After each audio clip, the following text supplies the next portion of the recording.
నమస్తే. ఏపీ ముఖ్యమంత్రి నారా చంద్రబాబు నాయుడు ఢిల్లీ టూర్.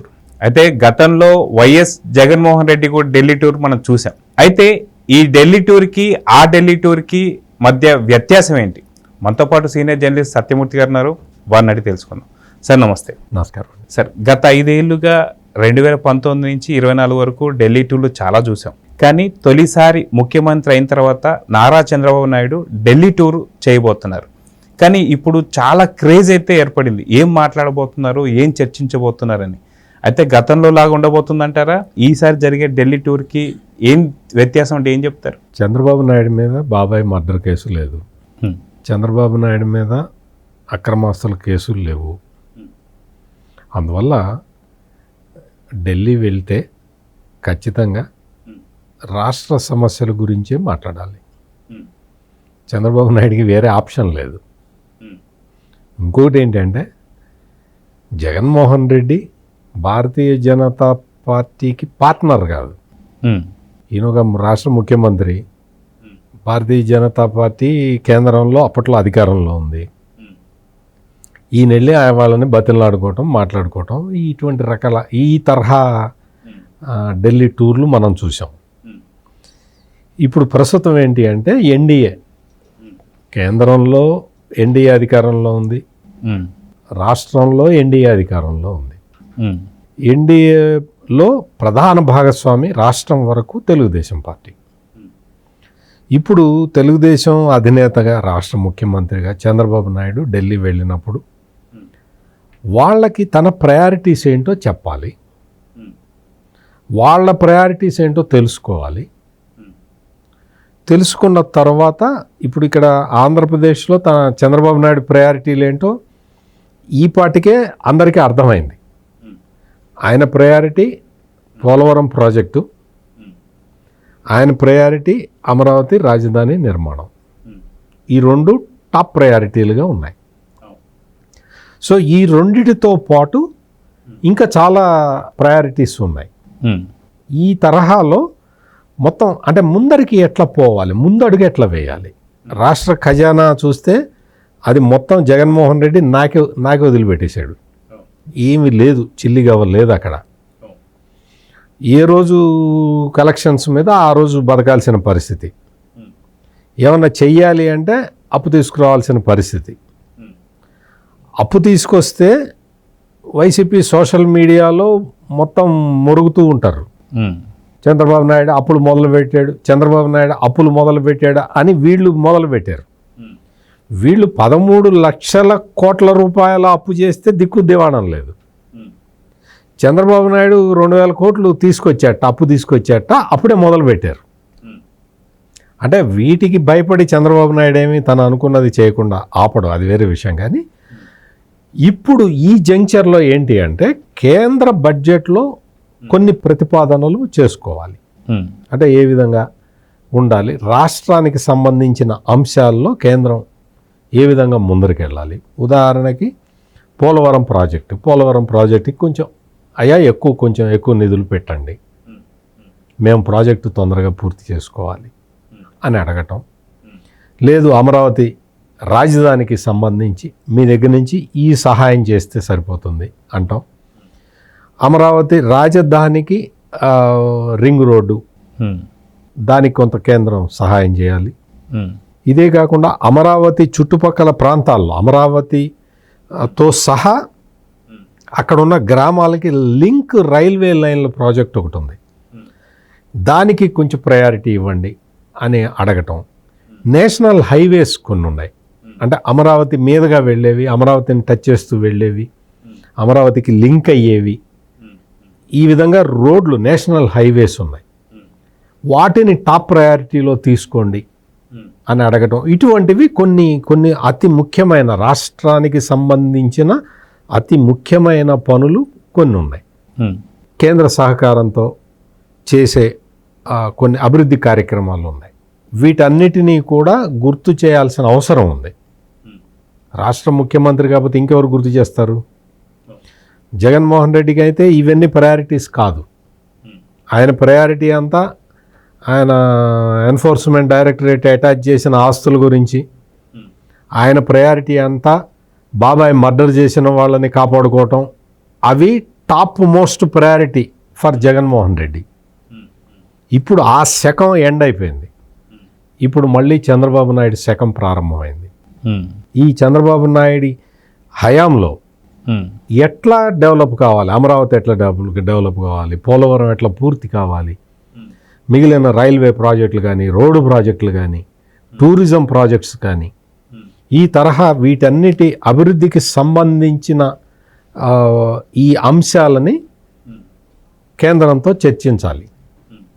అందుకనే మీరు చూడండి, కేంద్రంలో మామూలుగా జగన్మోహన్ రెడ్డి ఏం చేసేవాడంటే ప్రైమ్ మినిస్టర్ తోటి, హోమ్ మినిస్టర్ అంటే అమిత్ షా తోటి కలిసి రిటర్న్ వచ్చేవాడు. ఎందుకంటే వాళ్ళిద్దరితోటే ఈయనకి పని. చంద్రబాబు నాయుడు చూడండి, చంద్రబాబు నాయుడు ఢిల్లీ టూర్ ప్రోగ్రామ్ మీరు ఒక్కసారి చూస్తే ప్రైమ్ మినిస్టర్ మోడీని కలుస్తున్నాడు, హోమ్ మినిస్టర్ అమిత్ షాని కలుస్తున్నాడు, జేపీ నడ్డాని కలుస్తున్నాడు, ఇంకొక 4-5 కేంద్ర మంత్రుల్ని కలుస్తున్నాడు. ఏంటి అంటే మొత్తం కూడా ఇదంతా కూడా మొత్తం చెప్పి రాష్ట్రానికి ఈ సహాయం కావాలి అని కోరే ఆ డెవలప్మెంట్ మోడ్లో వీళ్ళందరినీ కలుస్తూ ఉన్నాడు.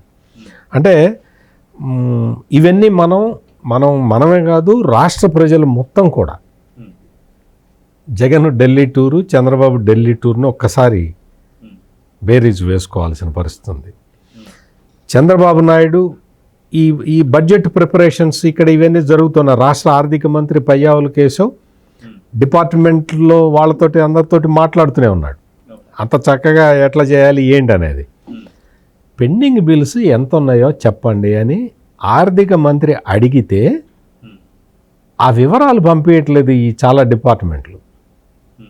అంటే ఎంత లొసుగులు, ఏ విధమైన లొసుగులు ఉన్నాయో మీరు ఆలోచించండి. ఆర్థిక వ్యవస్థలో జగన్మోహన్ రెడ్డి ఎన్ని బొక్కలు పెట్టాడో మీరు ఒకసారి ఊహించుకోవచ్చు. మామూలుగా ఎవరు బిల్లు ముందర పెడితే వాళ్ళకి బిల్స్ పే చేయాలి, ఒక సిస్టమ్ ఉంటుంది. ఆ సిస్టమ్ మొత్తాన్ని జగన్మోహన్ రెడ్డి విధ్వంసం చేశాడు. తనకు కావలసిన వాళ్ళని, తనకి కమిషన్లు వచ్చే బిల్లులు పే చేయటం మొదలుపెట్టాడు. అంటే ఎంత విధ్వంసం చేశాడో మీరు ఒక్కసారి ఊహించుకోండి. ఇప్పుడు ఆర్థిక మంత్రి పయ్యావుల కేశవ్ అడుగుతుంటే ఈ డిపార్ట్మెంట్కి సంబంధించిన వాళ్ళు చెప్పలేకపోతున్నారు, చెప్పట్లా. ఆయన ఇప్పుడు కొత్తగా లేటెస్ట్గా ఒక సర్క్యులర్ ఇష్యూ చేశాడు. ఎవరెవరికి పెండింగ్ బిల్స్ డీటెయిల్స్ ఇవ్వకపోతే కన్సర్న్ ఆఫీసర్ మీద యాక్షన్ తీసుకుంటానని వార్నింగ్ ఇచ్చాడు. ఇంక ఇప్పుడు వస్తాయేమో చూడాలి. అంటే ఎందుకు చెప్తున్నానంటే మొత్తం రాష్ట్ర వ్యాప్తంగా ఉన్న అధికార యంత్రాంగం, పాలనా యంత్రాంగం మొత్తం పక్షవాతం వచ్చినట్టుగా అయిపోయింది. జగన్మోహన్ రెడ్డి దయ వల్ల మొత్తం పాలన పడకేసింది. రోడ్డు వేసే దిక్కు లేదు. ఏదైనా రోడ్డు వేద్దామని కాంట్రాక్ట్ పిలిస్తే కాంట్రాక్టర్లు ఎవరు రాలా. జగన్మోహన్ రెడ్డి మొహం చూసి ఈయన మనకి బిల్లులు ఇవ్వడు, ఈయన దగ్గర డబ్బులు లేవు, ఈ రాష్ట్రం అప్పుల్లో ఉంది, మనకి బిల్లులు ఇచ్చే అవకాశం లేదు, పని చేయడం దండగా అన్న ఉద్దేశంలో ఒక కాంట్రాక్టర్ కూడా రాలా. జగన్మోహన్ రెడ్డి మేము రోడ్లు వేస్తాం రండి అంటే ఒక్కడు రాలా. అందుకని అంటే కాంట్రాక్టర్లకే ఈ ప్రభుత్వం మీద విశ్వాసం పోయింది. జగన్మోహన్ రెడ్డి మనం చూసాం కదా, పులివెందుల్లో చిన్న కాంట్రాక్టర్లు వెళ్ళి నీ మొహం చూసి 1-2 లక్షలు పెట్టి పనులు చేసాం, ఆ బిల్లులే ఇవ్వలేదు, నువ్వేం ముఖ్యమంత్రివా అని అడిగారు. అంటే ఇప్పుడు అంటే రాష్ట్రంలో ఇంత దారుణమైన పరిస్థితిని జగన్మోహన్ రెడ్డి సృష్టించాడు. ఇప్పుడు దీన్ని అంతా కూడా మొత్తం స్ట్రీమ్లైన్ చేసుకోవాలి, మళ్ళీ ఆర్థిక వ్యవస్థని చక్కదిద్దుకోవాలి, మళ్ళీ సంపద సృష్టించుకోవాలి, పోలవరం మళ్ళీ పునర్నిర్మాణం మొదలుపెట్టాలి, అమరావతిలో ఉన్న కంప చెట్లను తొలగించుకోవాలి, సర్కారీ తుమ్మ చెట్లని. జగన్మోహన్ రెడ్డి ఎంతో కష్టపడి సర్కారీ తుమ్మ చెట్లను మొలిపించాడు అమరావతిలో. తుమ్మ చెట్లు, ఆ తుమ్మ చెట్లని మొలిపించటానికి జగన్మోహన్ రెడ్డి కష్టపడ్డాడు. ఎంత దరిద్రం. ఇప్పుడు ఆ తుమ్మ చెట్లన్నీ క్లియర్ చేసుకుంటూ కూర్చోవాలి.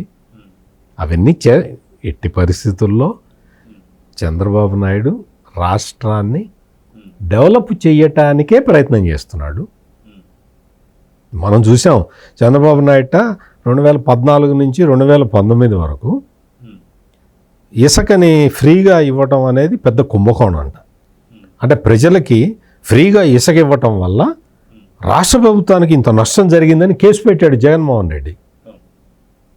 ఇప్పుడు మళ్ళీ ఇసుకని ఫ్రీగా ఇవ్వటానికి డెసిషన్ తీసుకున్నారు. 8వ తారీఖు నుంచి అవును ఫ్రీగా ఇచ్చేస్తారు ఇసుకని.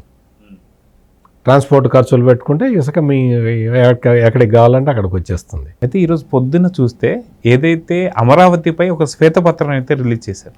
రిలీజ్ చేస్తున్నప్పుడు ఆయన కంట్లో తడి మనం చూసాం. అంటే ఒక కనుపాపలాగా చూసుకున్న అమరావతి పైన ఇంతటి విధ్వంసాన్ని చూసాం. అయితే ఖచ్చితంగా ఈ యొక్క మోడీ గారితో ఉన్నటువంటి భేటీలో ఖచ్చితంగా అమరావతి కూడా ఒక కీలక అంశమా అంటే ఏమంటారు? Amaravati self sustainable project. అక్కడ ఏంటంటే కొన్ని కేంద్ర సంస్థలు రావాలి, వాళ్ళు కట్టాలి. జగన్మోహన్ రెడ్డి కేంద్ర సంస్థల్ని కూడా వెళ్ళగొట్టాడు. అంటే వాళ్ళకి ల్యాండ్ ఇవ్వాలి, లేకపోతే వాటర్ ఇవ్వాలి, ఏదైనా ఫెసిలిటీస్ ఇవ్వాలి. ఆ ఫెసిలిటీస్ అన్నీ జగన్మోహన్ రెడ్డి ఇవ్వలేదు. మీకు అసలు మంగళగిరిలో ఎయిమ్స్ ఉన్నది, all India Institute of Medical Sciences. ఎయిమ్స్కి డ్రింకింగ్ వాటర్ ఇవ్వలేదండి జగన్మోహన్ రెడ్డి. డ్రింకింగ్ వాటర్ ఇవ్వలేదు జగన్మోహన్ రెడ్డి ఎయిమ్స్కి. వాళ్ళు ట్యాంకర్లు తెప్పించి పోయించుకున్నారు. ఎంత దౌర్భాగ్యం చూడండి. ఎంత అసలు ఒక ఆసుపత్రికి తాగేందుకు నీళ్లు ఇవ్వలేదు అంటే అసలు ఆ ముఖ్యమంత్రిని ఎంత సైకో అనుకోవాలి. అసలు ఒక పేషెంట్లు ఉంటారు అక్కడ, వాళ్ళకి వైద్యం చేసే డాక్టర్లు ఉంటారు, స్టాఫ్ ఉంటారు. ఎయిమ్స్ ప్రతిష్టాత్మకమైన ఒక హాస్పిటల్ అనుకోండి, మామూలు హాస్పిటల్లో తాగేందుకు నీళ్ళు ఇవ్వలేదు ఈ జగన్మోహన్ రెడ్డి. వాళ్ళు ట్యాంకర్లు పెట్టి ఎన్ని ట్యాంకర్లు కావాల్సి వస్తాయి.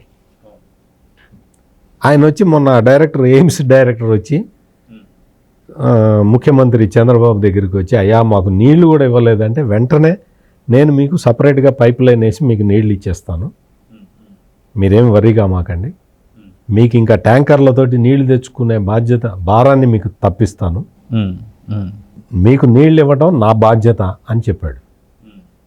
అంటే ఒక ఎగ్జాంపుల్స్, ఇటువంటి ఎగ్జాంపుల్స్ ఎందుకు చెప్పుకోవాలి అంటే, పాలకుడు మూర్ఖుడైతే పరిస్థితి ఎట్లా ఉంటుంది, పాలకుడు హృదయం ఉన్న మనిషి అయితే పరిస్థితి ఎట్లా ఉంటుందని మనం తెలుసుకోవాలి. మీరు చెప్పినట్టు అమరావతి శ్వేతపత్రం విడుదల చేసేటప్పుడు చంద్రబాబు నాయుడు వీడియోలు వేసి చూపిస్తూ ఉంటే అసలు చూసే మనకే చాలా బాధ కలిగింది. అటువంటిది అమరావతి సృష్టికర్త అయిన చంద్రబాబు నాయుడికి బాధ వేదా? అందుకనే మీరన్నట్టు ఆయన ఎంతో బాధపడ్డాడు. ఒక నిమిషం ఆయన మాట్లాడలేకపోయాడు. చక్కగా కట్టిన బిల్డింగులండి, ఆ చక్కగా కట్టిన బిల్డింగుల్ని పాడుపెట్టాడు. 5 సంవత్సరాలు పాడుపెట్టినా కానీ అవి తలుపులు తీసి చూస్తే చెక్కు చెదరకుండా ఉన్నాయి.